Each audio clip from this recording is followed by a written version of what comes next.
ನಾನು ಕಷ್ಟಪಟ್ಟಿಲ್ಲ, ಇಷ್ಟಪಟ್ಟು ಮಾಡಿದೆ ಅನ್ನೋದು ವರ್ಡ್ ಹೇಳಕ್ಕೆ ತುಂಬ ಚೆನ್ನಾಗಿದೆ. ಇಷ್ಟಪಡೋದು ಅಂದರೆ ಏನು?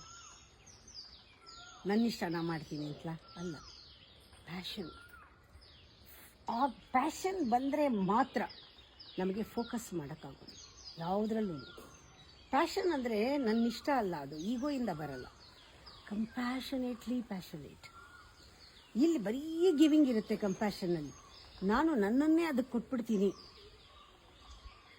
ಇದರಿಂದ ನನಗಿನ್ನೇನೂ ಆಗೋದು ಬೇಕಿಲ್ಲ, ಆ ರೀತಿ ಇನ್ವಾಲ್ವ್ಮೆಂಟ್, ತಲ್ಲೀನರಾಗೋದು ಅಂತೀವಲ್ಲ, ಆ ಥರ ಮೈಂಡ್ ಆ್ಯಂಡ್ ಹಾರ್ಟ್ ಪೂರ್ತಿ ಸೋಲ್ ಟು ದಟ್ ಅಂತಾರೆ. 100% ಟೋಟಲಿ ಗಿವಿಂಗ್ ಅದು. ಆ ಥರ ಪ್ಯಾಷನ್ ಬಂದರೆ ಫೋಕಸ್ ಬರದೆ ಏನಾಗುತ್ತೆ?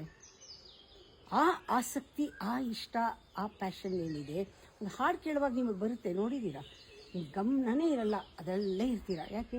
ನೀವು ಅದನ್ನು ಒಳಗಿಂದ ಇಷ್ಟಪಟ್ಟಿದ್ದೀರಾ, ಅನುಭವಿಸಿದ್ದೀರಾ.